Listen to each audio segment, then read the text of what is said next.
Yo yo yo, c'est Ibélion, vous êtes dans le 51e épisode d'Ose écrire et aujourd'hui dans un nouveau décor, on parle de braver les tempêtes de doute, de libérer sa créativité et d'oser aller chercher son rêve.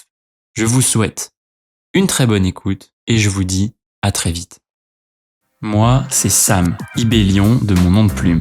Je suis écrivain, coach et j'accompagne celles et ceux qui veulent renouer avec leur rêve d'écriture. T'écoutes un podcast dont l'intention est simple, te donner inspiration, outils, motivation, discipline, bref, tout ce qui peut te permettre d'oser écrire. En gros, c'est un peu dans le titre quoi, ose écrire. Coucou les amis. Eh ouais, je suis dans un décor crème, avec une chemise crème et une casquette marron. Donc on est sur du pur ton sur ton. Je pourrais me fondre dans le décor et vous parler quand même. Écoutez, je suis très heureux de vous retrouver aujourd'hui pour ce qui doit être... Oh, je sais plus. Bref, c'est pas grave. 51e. 51e épisode. C'est ça, 51e. Vous voyez, le dernier était euh, sur une plage, dans un désert absolument idyllique. Là, je suis dans un cadre différent, avec une déco différente. Écoutez, on se laisse porter par la vie, on se balade. Donc on tourne quand on peut tourner. Bon, vous remarquerez que j'embarque toujours de quoi filmer et de quoi m'enregistrer. Donc un micro en fait, je sais pas pourquoi je complique les choses. Parce que le podcast est peut-être mon exercice préféré de toute cette aventure entrepreneuriale autour de l'écriture. Et tout simplement, je ne me vois pas ne pas faire d'épisode. Ça m'a même manqué pendant ma pause. J'étais là en mode, il faut que je parle.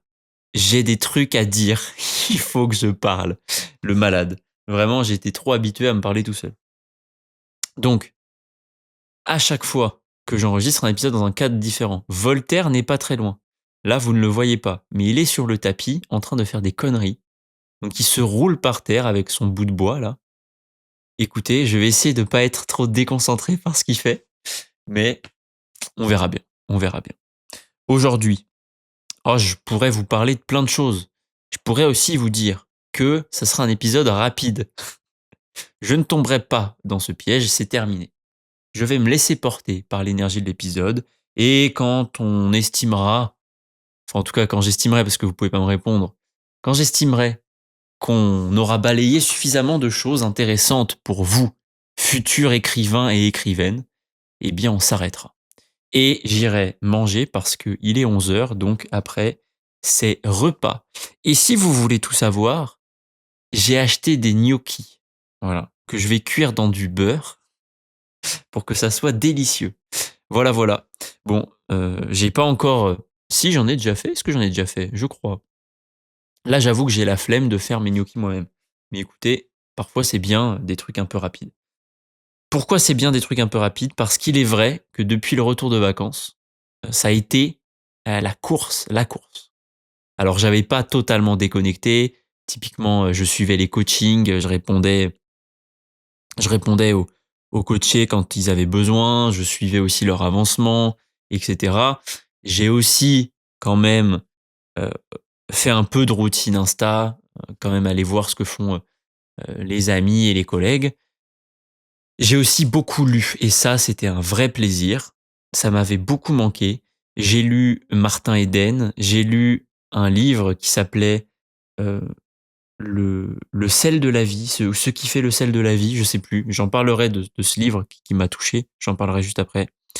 Et j'ai lu aussi Libérer votre créativité de Julia Cameron. Je l'ai presque fini. C'est un livre exceptionnel. Et je pèse mes mots. C'est un livre que tout le monde devrait lire. Même les gens pas créatifs. Même les gens qui n'ont pas envie d'écrire un livre. Tout le monde devrait lire ce bouquin. Il est incroyable.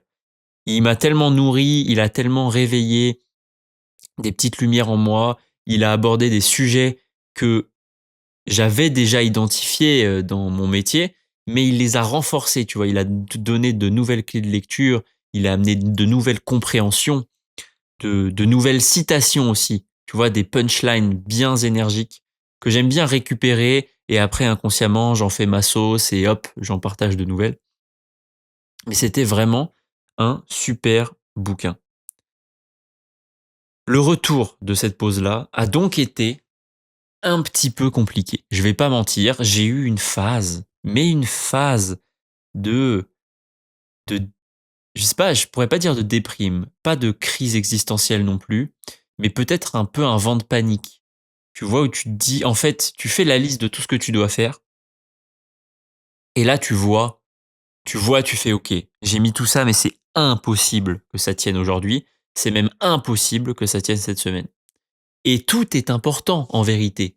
Tu vois, j'avais du travail à faire pour les coachings, j'avais du travail à faire pour mon livre, j'avais du travail à faire pour le site d'Ose Écrire, j'avais du travail à faire pour le contenu que j'ai envie de faire, j'avais du travail à faire pour le podcast.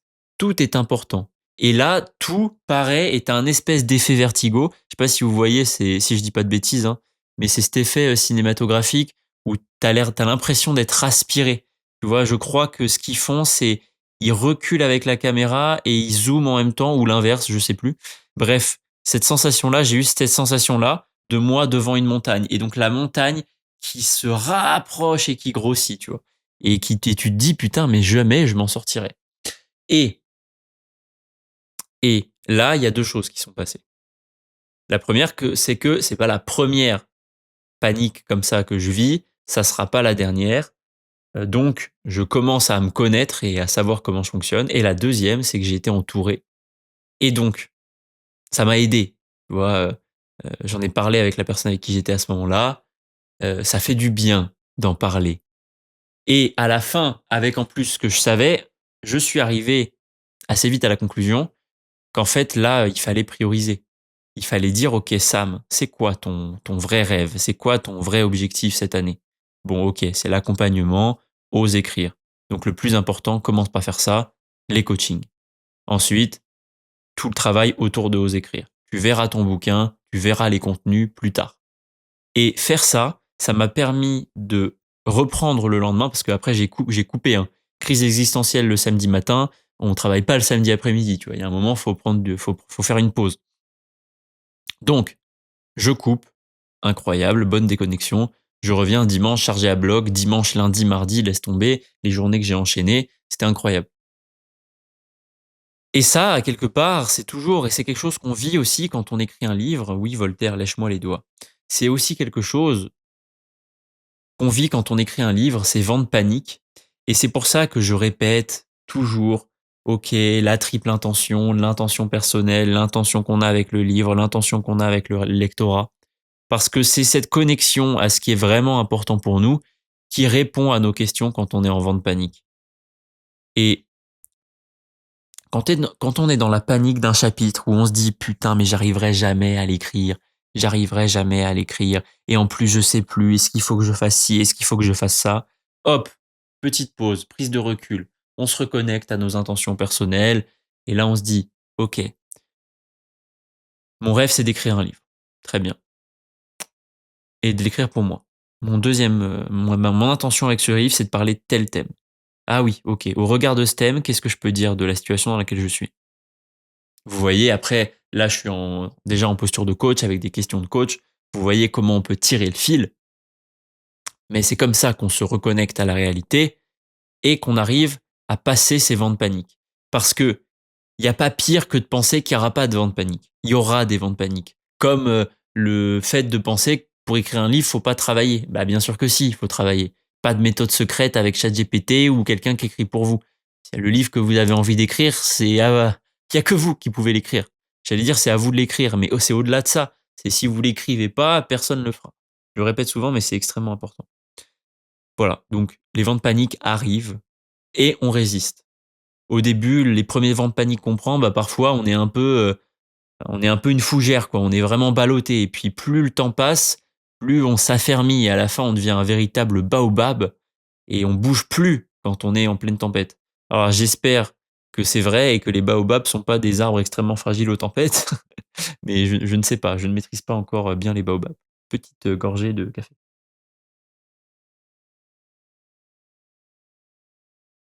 Ça fait extrêmement de bien. Voilà, la reprise compliquée avec ce vent de panique. On se rattache à ses rêves, ses intentions. On reprend corps avec la réalité. On n'avance pas après pas. Et finalement, j'ai quand même, au bout de ces 3 jours, avancé sur mon contenu, mon podcast, mon livre, Ose écrire. Mais il fallait un moment commencer, à prioriser et faire les choses dans l'ordre et pas vouloir tout faire. Et éternellement, et je le répéterai très souvent, on surestime ce qu'on peut faire en 7 jours, on sous-estime ce qu'on peut faire en 7 mois. Voilà. Laissez-vous le temps aussi. Tout en étant ambitieux, évidemment. Se laisser le temps, c'est pas dire j'écrirai mon livre peut-être un jour. Non, non, non, non. Faut l'écrire aujourd'hui. Commencer à l'écrire aujourd'hui.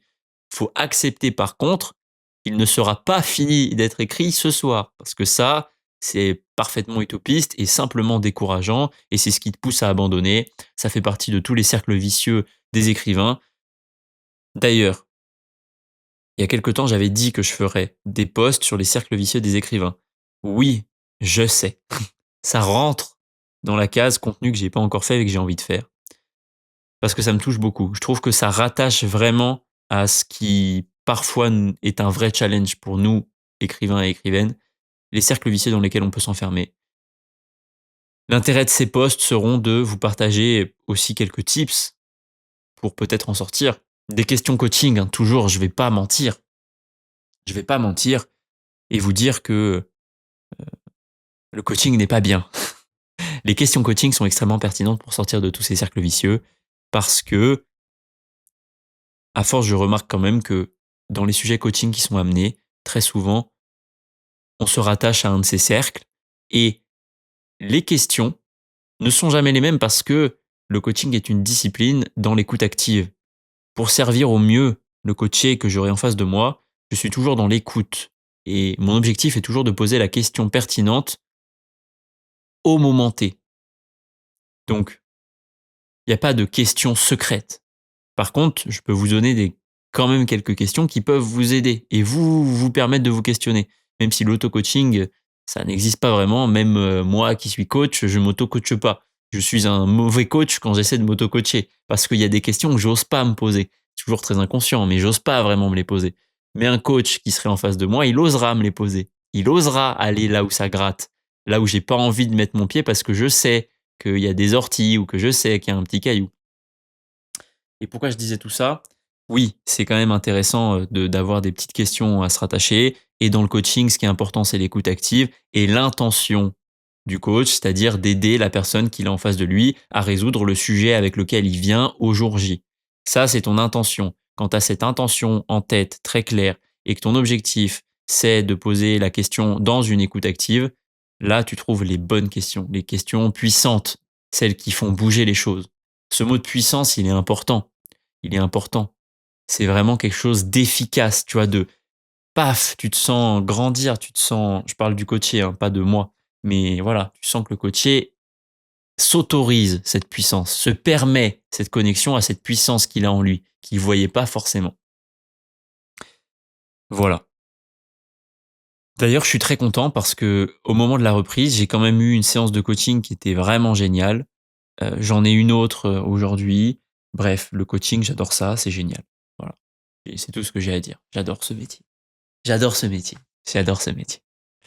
Allez, c'est parti. On va parler des petits sujets qui ont pu être évoqués.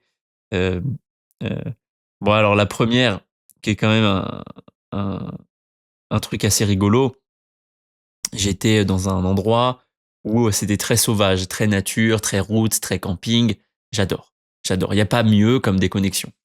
Et j'aime bien cette hybridité de dire, bon, bah, en fait, ok, il y a des moments, je peux aller faire des vacances dans des hôtels 5 étoiles.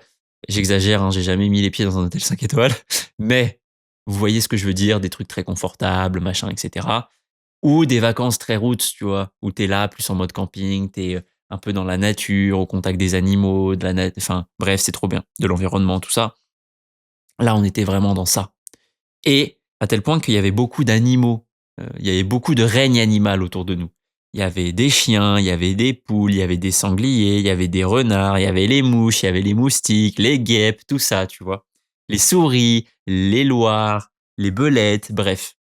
Et du coup, c'est toujours très drôle parce que, tu sais, tu des petits bruits à droite à gauche et du coup, tu inventes un peu des histoires. En tout l'occurrence, là, j'étais avec mon oncle et du coup, on inventait beaucoup d'histoires autour de ces animaux et et et tu vois, ça nous donne alors forcément, tu vois, on avait inventé Moucheland et Souris City parce que c'était je sais pas comment expliquer ça, c'est juste super drôle et après on a inventé des super-héros un peu loufoques, autour de super pouvoirs animaux qu'on verrait pas forcément. On s'est dit: «Bah, voilà, tu vois, tu as toujours, OK, Spider-Man hyper stylé, tu as probablement d'autres. Wolverine, voilà, hyper stylé. Qui a d'autres comme super-héros animal? Black Panther, hyper stylé. Kraven aussi finalement, qui a quand même un truc un peu de léopard, même si lui c'est un chasseur, hyper stylé. Bref, il y en a plein comme ça. Venom aussi quelque part, hein, qui est une araignée noire. Bref, on s'est dit: «Voilà, il faut réhabiliter le métier de super-héros avec des super-héros plus terre à terre». Donc ça m'a donné une idée d'histoire, d'écrire sur des super-héros comme ça, un peu pas pas lambda ou pas loufoque ou pas nul, juste réel quelque part. Donc voilà, Moucheland et Souris City nous ont donné ces idées-là. Souris City parce que on entendait des souris passer partout, que quand tu laissais ton paquet de gâteaux sur la table, tu revenais, il y avait un petit trou et quelques gâteaux mangés, tu fais: «Eh, cocotte, je t'ai vu passer». Voilà, Moucheland parce que, voilà. Alors la ville a cet avantage, hein, il y a aucune mouche. C'est quelque part inquiétant. Les insectes font quand même partie des écosystèmes et sont importants. Bah, là où j'étais, ouais, elles sont présentes, hein. Elles sont présentes et téméraires et téméraires. Parce que la petite mouche qui se pose sur ton bras et que tu peux faire virer vite fait comme ça, mais alors celle qui se pose sur ton visage, genre sur tes yeux, ton nez et tout là, waouh, quel enfer. Et à la fin, moi, j'étais comme ça, je lisais mon livre, je me mettais des grandes claques pour, leur faire comprendre que: «Non, va-t'en en fait, va-t'en, laisse-moi tranquille. Retourne à Moucheland là». Voilà. Finalement, Moucheland, c'est, tout l'environnement dans lequel elles sont, hein. Elles sont libres. C'est incroyable. Bref, voilà, petite parenthèse, aussi pour dire que l'inspiration vient de partout. Je ne savais pas que j'allais être inspiré par ça en partant là-bas et finalement, quelque part, ça m'a inspiré. C'est génial, c'est génial. Autorisez-vous ces pauses dans votre écriture. J'ai échangé pas plus tard qu'hier avec un auteur qui disait: «Bon, bah, là, aujourd'hui, j'arrive pas à écrire». Et quand tu demandes la question: «OK, mais qu'est-ce qui est différent par rapport à avant?» Il dit: «Bah, en fait, il y a eu tellement de bonnes nouvelles récemment, j'ai tellement d'idées, j'écris tellement». Ah, mais oui, c'est ça qui a changé, en fait. Tu écris tellement. Et ouais. Donc après, tu discutes vite fait. Alors, on fait pas de coaching, de comptoir par message, mais voilà, tu sens que la fin, la conclusion, c'est: «Je vais m'autoriser une pause. Je vais m'autoriser à sortir dehors, à marcher, à courir, à me balader, à voyager, à prendre des vacances», et cetera. Et ça, c'est toujours on a l'impression que c'est se séparer de l'écriture, ne plus donner une chance à son rêve, mais je le répéterai jamais assez, une voiture qui s'arrête jamais, elle tombe en panne. C'est important de se déconnecter, de retrouver sa créativité et de se connecter au monde extérieur, de rester curieux, ouvert. C'est comme ça. Toutes les idées de livres que vous avez écrits et que vous passez votre temps à écrire, elles viennent de tous ces moments-là. Connectez-vous à ces moments-là. Voilà, voilà pour le premier passage. Le deuxième passage, c'est le livre dont je vous parlais avant, de Françoise Héritier, je crois, si je dis pas de bêtises. Ouais, je crois que c'est ça. Et qui a écrit un livre qui s'appelle le sel de la vie ou le grain de sel de la vie ou quelque chose comme ça. Je vous laisse méditer pour que vous imaginiez à quoi ça fait référence, pardon. Et je prends une petite gorgée de café.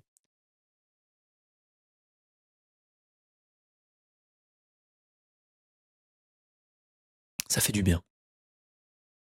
Alors, dans ce livre, elle part d'un échange finalement qu'elle a avec un ami qui, elle reçoit une lettre où cette personne lui dit qu'elle a plus le temps ou qu'elle a l'impression de voler du temps. Bref, il y a un rapport au temps, je me rappelle plus exactement. Et elle, ça lui fait tilt et elle se dit, on se rend pas compte de tout ce qu'on fait dans notre vie qui a du sens et qui est important. On prend pas le temps de le noter. Et c'est ça, et pourtant, c'est toutes ces choses-là qui font le sel de la vie. C'est toutes ces petites choses-là. Et donc, pendant plus d'une cinquantaine de pages. Elle fait la liste de toutes les choses qui font le sel de sa vie. Et j'ai trouvé ça extrêmement touchant, extrêmement inspirant, extrêmement intéressant. Ça m'a donné envie de faire pareil. Voilà. Et donc ça va de tout et de rien. Tu vois, c'est le plaisir d'acheter une baguette. Pardon. Le plaisir d'acheter une baguette encore un peu chaude, de casser le quignon et de la manger, tu vois. Ça peut être le plaisir de retrouver son chiot quand on l'a pas vu pendant 2 heures. Ça peut être le plaisir d'ouvrir un nouveau livre, de sentir l'odeur du livre neuf. Ça peut être le fait de marcher dans la nature. Ça peut être le fait de déguster un bon repas qu'on avait l'habitude de manger, mais qu'on a oublié qu'on savait faire et un coup, on se dit, ah mais attends, je vais refaire ça. Et là, tu dégustes la première bouchée et c'est à la fois le kiff de la Madeleine de Proust et le kiff actuel, quoi. Et elle cite énormément de choses comme ça. Il y a des choses effectivement très logiques entre guillemets, je sais pas, partager un moment avec ses enfants. Et il y a des choses, comme je disais avec l'exemple de la baguette, des choses beaucoup plus qui paraissent anodines mais qui ne le sont pas. Et je me suis noté de le faire, je l'ai pas encore fait parce que comme je vous disais avant, des histoires de priorité, voilà, chaque chose en son temps. Mais faire cette liste des choses qui font le sel de notre vie, je trouve ça génial. Franchement, j'ai envie d'encourager tout le monde à faire cette liste, tu vois, à prendre le temps, pardon, à prendre le temps de se dire, ok, qu'est-ce qui fait le sel de ma vie? Parce que en faisant ça, pardon, désolé, j'ai eu un petit, un petit retour de café. En faisant ça, on se connecte aussi à ce qui nous rend heureux, sensible, et on va aussi inconsciemment, une fois qu'on les a verbalisés, beaucoup plus aller les chercher. Vous voyez? Si ce qui fait un petit peu le sel de ma vie, c'est de me balader dans la nature, bah une fois que je l'ai verbalisé, j'aurais beaucoup plus tendance à aller me balader dans la nature et à kiffer, tu vois, le fait d'aller dans la nature. Et c'est pour ça que je pense que c'est extrêmement pertinent de faire cette liste. Voilà. C'est un livre qui m'a profondément touché et, et c'est marrant parce que quelque part, il fallait y penser de faire un liste qui, enfin, pardon, lapsus révélateur, de faire un livre qui est une liste. Fondamentalement, ce livre, c'est 2 pages au début, 2 pages à la fin et au milieu une liste. Mais c'est génial, ça raconte beaucoup de choses, une liste. À la fin d'avoir lu cette liste, tu, tu te figures beaucoup plus la vie qu'a eu l'autrice d'ailleurs. Tu comprends. Et ça fait partie de son unicité. Et il n'y a pas finalement plus belle unicité d'auteur et d'autrice que de partager les petites choses qui t'animent dans ta vie, les petites choses que tu as faites et qui t'ont fait ressentir quelque chose de fort et de positif. Je dis toujours qu'on met beaucoup de nous dans nos histoires, qu'on est unique et qu'on est les seuls à pouvoir raconter ce qu'on a envie de raconter. Et bien quelque part, la liste est le matériel le plus brut de ça. Et d'ailleurs, ça pourrait être un exercice, tu vois, quelqu'un qui a la page blanche, qui est bloqué, qui sait pas quelle intention il a envie de mettre dans son roman, bah mets ta vie que s'il fait une liste des choses qui font le sel de sa vie, il va comprendre quelle intention il a avec son roman. C'est un très bon exercice, ça d'ailleurs. Ah, tu voyais, là, je prends conscience de. Je le conseillerais à des coachés, notamment. Et à vous qui m'écoutez, hein. Pourquoi pas? Pourquoi pas? Voilà. Autre chose. Toujours dans cette idée d'exercice. Je sais pas pourquoi, mais je pense que c'est aussi parce que le livre Libérez votre créativité en propose plein. Mais je trouve ça intéressant d'avoir connaissance de plusieurs outils, parce que parfois on sait juste pas qu'ils existent, de les essayer si on a envie de les essayer, de leur laisser leur chance aussi, évidemment. C'est-à-dire que si tu essaies un truc une fois et que tu vois pas d'effet, bon, voilà, mais essaie-le 10, 15, 20 fois et tu verras. Peut-être que ça aura pas d'effet et que tu l'abandonneras tout naturellement et que tu seras OK avec ça. C'est toujours ça, le faire en conscience. Et, ou alors peut-être que ça va marcher. Ou alors peut-être que tu vas en faire une variante qui sera beaucoup plus pertinente pour toi. Et là, l'exemple dont je voulais parler, c'est l'étoile de la semaine. Moi, je suis. Ça, d'ailleurs, ça vient de libérer votre créativité, mais ça m'a connecté à quelque chose que j'avais pensé depuis très longtemps. En fait, depuis très longtemps, j'ai cette envie de mettre de l'art dans la mesure d'une habitude. Ça paraît bizarre dit comme ça, mais je trouve ça assez beau de se dire: «Je vais mesurer, par exemple, le nombre de mots que j'écris par jour ou le nombre d'heures que je passe à écrire par jour», j'en sais rien. Mais cette mesure, à la fin, c'est jamais très beau. C'est un tableau Excel, c'est machin, c'est trucs. Mais je trouve ça tellement intéressant de trouver une certaine forme d'expression artistique pour mettre en lumière cette mesure. Et j'ai toujours cherché cette manière-là, je l'ai jamais trouvée. Et là, quand je lis le livre de Julia Cameron, Libérez votre créativité, elle parle des graphiques araignées. Vous savez, ces graphiques où tu as plusieurs branches, tu mets des notes et ça te fait comme un petit camembert. Un petit camembert, c'est des trucs qu'on retrouve typiquement dans les stats de jeux vidéo, bref, dans plein de choses, dans la roue des permissions, ouais, dans plein de choses. Et je lis ça et je me dis, mais putain, mais attends, ça, c'est une belle mesure. C'est une belle mesure. Et donc, ce qu'elle invite à faire, elle, c'est d'identifier les quelques thèmes qui sont importants dans notre vie et de leur mettre une note à la fin de la semaine quand on fait notre journaling. Et ça te fait enfin, une araignée pour chaque semaine. Et moi, je me dis, putain, mais ça, c'est incroyable. Ça veut dire qu'à la fin de l'année, j'ai 52 araignées et ça, superposé, ça peut être magnifique. Tu vois, ça peut être vraiment une pièce d'art que personne d'autre que toi ne peut faire. Et je trouve ça super beau. De dire qu'il n'y a pas de triche, il n'y a pas de... T'es purement dans l'expression de ton moment présent, t'es dans une démarche artistique parce qu'en fait, tu te connectes au moment présent. T'es pas en train de te dire comment je vais faire pour que. T'es en train juste de faire le bilan de ta semaine, de mettre une petite note et sans le savoir, c'est une pièce d'un puzzle qui prendra forme à la fin de l'année. Et ça, je trouve ça magnifique. Et donc, ni une ni deux, bilan de la semaine dernière, j'ai fait ces trucs-là. Et donc, j'ai noté les thèmes, je peux vous les partager, hein, ça vous indiquera peut-être, voilà. Mais j'ai mis moi, donc l'état intérieur, l'énergie, l'alignement, l'amour, le couple, le foyer, et Voltaire, évidemment, à qui je porte énormément d'amour. 3, la créativité, l'écriture, les projets, l'art, tout ça. 4, le travail, bon bah forcément, hein, le coaching, oser écrire, etc. Le sport, le street, la discipline, le marathon qui va arriver, la planche, le front, l'équilibre, un bras, bref, tout ça.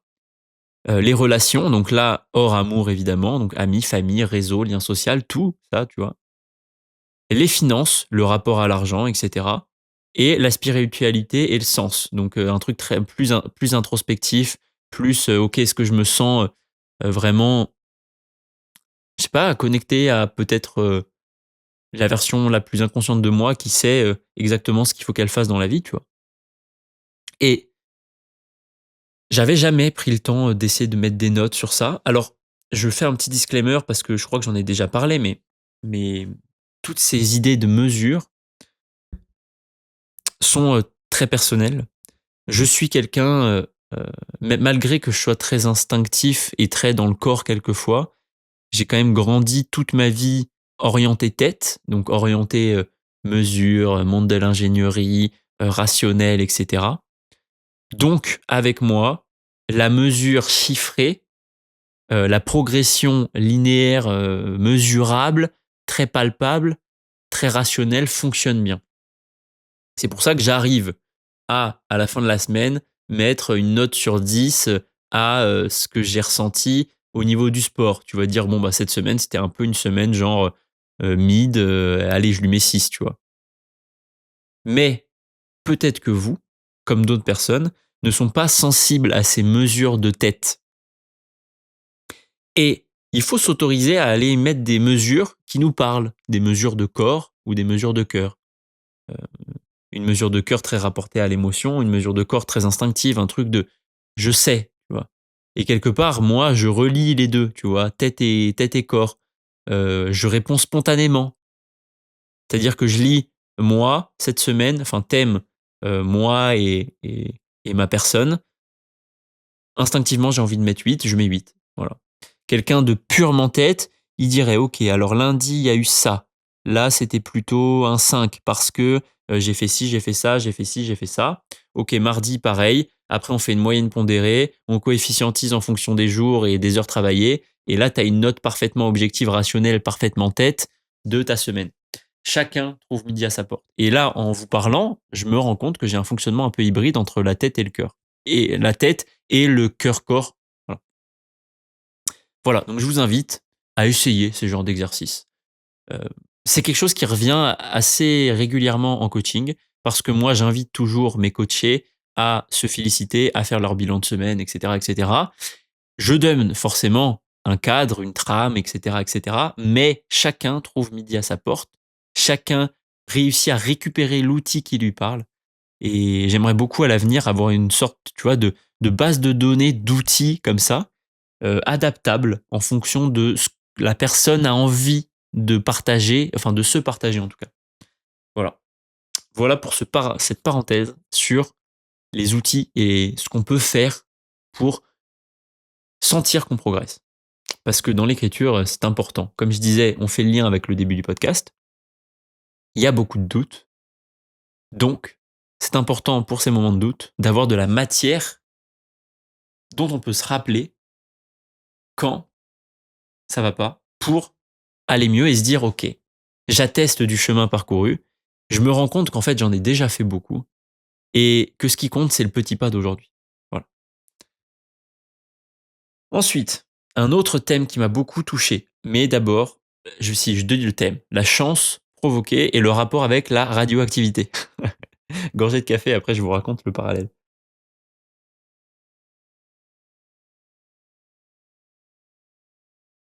Je dis gorgée, mais j'ai pris genre littéralement 4 ou 5 gorgées. Donc bon. Ok. En radioactivité, il y a un principe très simple qui est que donc la radioactivité, quand on y est soumis en tant qu'humain, c'est pas super bon. En même temps, c'est pas super bon, mais naturellement, il y a des trucs radioactifs partout.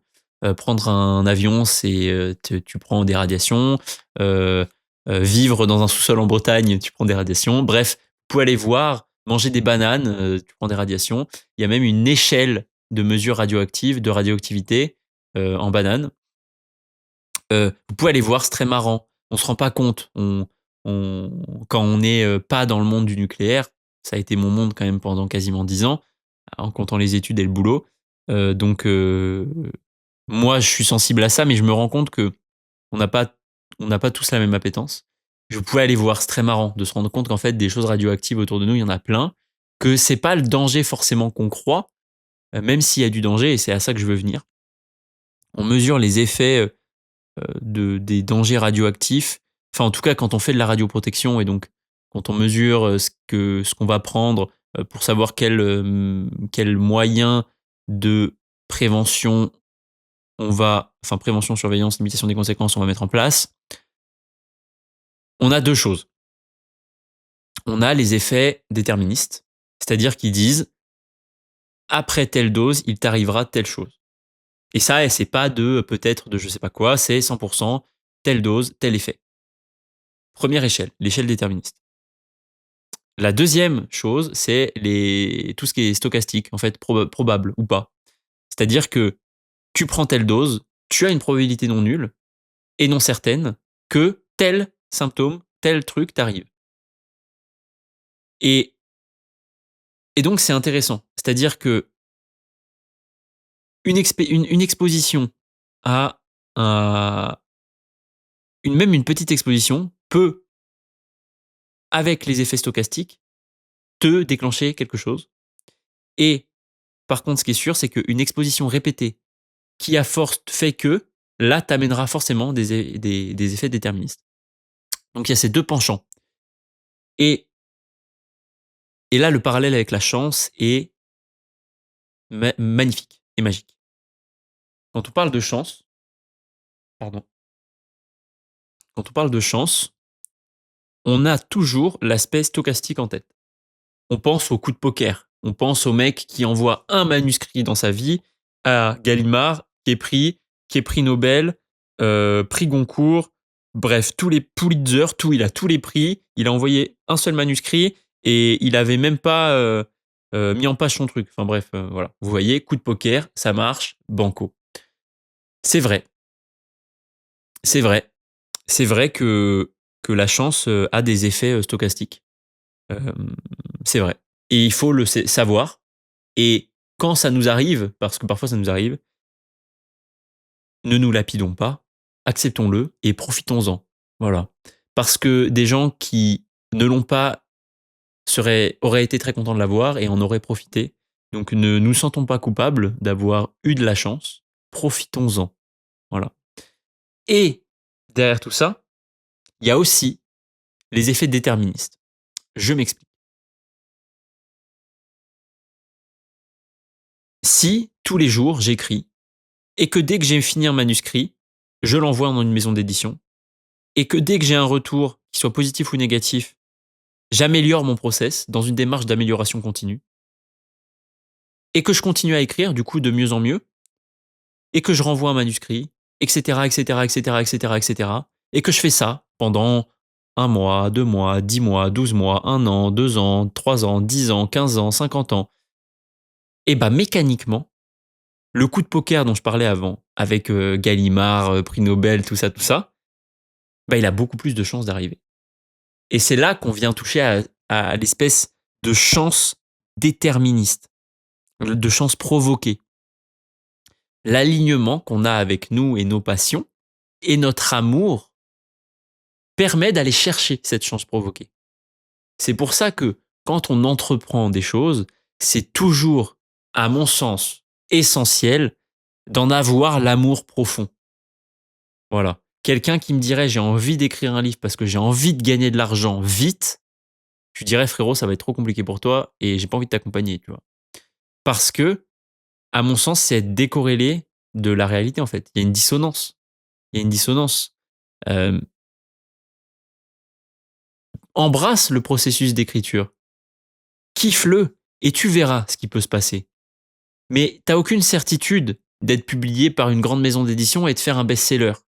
Je, je, je le réitère à chaque fois. Peut-être qu'un jour je trouverai la recette miracle, mais moi, il ne me viendrait pas à l'esprit de promettre à quelqu'un un best-seller. Il ne me viendrait pas à l'esprit de promettre à quelqu'un qui va être édité par Gallimard parce que j'ai une méthode secrète et miracle. Non. Par contre, te promettre que tu peux atteindre ton rêve d'écrire un livre, que tu as tout ce qu'il faut pour, que tu es suffisamment unique pour l'écrire, et que je peux te donner le cadre et l'accompagnement qu'il faut pour te prendre de ton idée et te l'amener à ton manuscrit final après avoir fait ta relecture et une bêta lecture, ça, ça, je le garantis. Voilà. Et la chance provoquée, c'est ça. C'est de se dire, si par amour et sans rien attendre finalement, je fais des choses tous les jours, et bah parfois la foudre frappe. Voilà. Et ça, c'est magnifique. Et après, vous savez, il y a cette phrase très célèbre qui dit euh, ils, ils diront que c'était de la chance. Tu vois, un truc comme ça. Ce qu'on oublie, c'est que c'est toutes les galères d'avant. Si je fais un parallèle avec une actualité très récente qui parlera ou parlera pas à tout le monde, mais dans le monde du streaming de Twitch, très récemment, il y a quelqu'un qui a percé à Nîmes qui a une explosion mais fulgurante. Alors on pourrait se dire que c'est de la chance.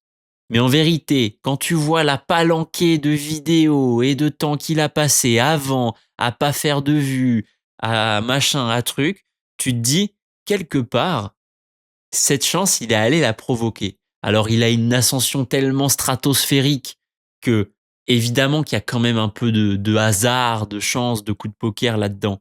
Mais ça aurait jamais été possible s'il avait fait qu'une seule vidéo, tu vois. C'est pas vrai. Et je trouve ça extrêmement beau de voir ça. En fait, je trouve que c'est un message d'espoir, de voir que les efforts peuvent porter leurs fruits. Et au-delà de peuvent, c'est vont porter leurs fruits. Parce que c'est toujours une histoire de congruence avec ce dont on rêve. Je disais tout à l'heure, je peux t'amener de ton idée à ton manuscrit final. Oui, ça, j'en suis sûr. Et D'autant plus quand c'est ton rêve profond et que tu as envie d'écrire le livre que tu as toujours rêvé d'écrire, ce truc qui n'existe nulle part ailleurs, tu vois? Et que si personne l'écrit, il n'existera pas parce que tu es le seul à pouvoir l'écrire. Ça, c'est sûr. Voilà. Par contre, promettre Gallimard, et le best-seller et tout ça, bon, on repassera. Ou alors, faudrait jouer sur la sémantique marketing du best-seller en disant non, non, mais c'est pas en termes de vente, c'est juste en termes de structure narrative et tout. C'est un truc qui pourrait peut-être se vendre. Je sais pas. Je suis pas à l'aise avec cette sémantique du mot best-seller. Peut-être qu'il faudrait que je travaille dessus. Voilà. Bref, chaque jour, tu avances avec alignement. Chaque jour, tu te rapproches de ces effets déterministes de la chance. Et un jour, la foudre frappe. Voilà. J'adore cette comparaison entre la radioactivité et la chance.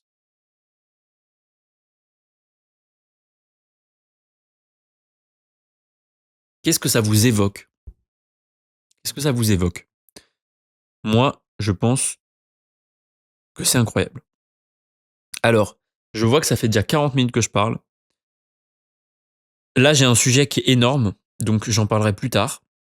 Et donc, ouais, ce thème, il est un peu, il est un peu gros. Donc, ce qu'on va faire, c'est qu'on va se le garder pour le plus tard. Là, ça va nous faire un petit épisode de 40 minutes environ. C'est très cool.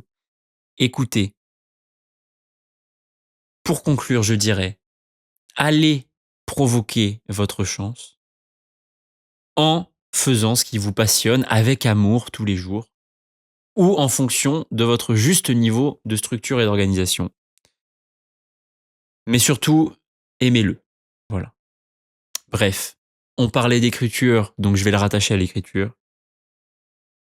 Allez provoquer votre rêve, allez le chercher, osez y mettre toutes les chances de votre côté, osez faire ce pas que vous avez peur de faire, osez votre rêve et vous verrez que vous embrasserez une transformation absolument magnifique. Parce que si vous êtes resté jusqu'au bout de ce podcast, je pense que c'est parce que vous avez un profond amour de l'écriture.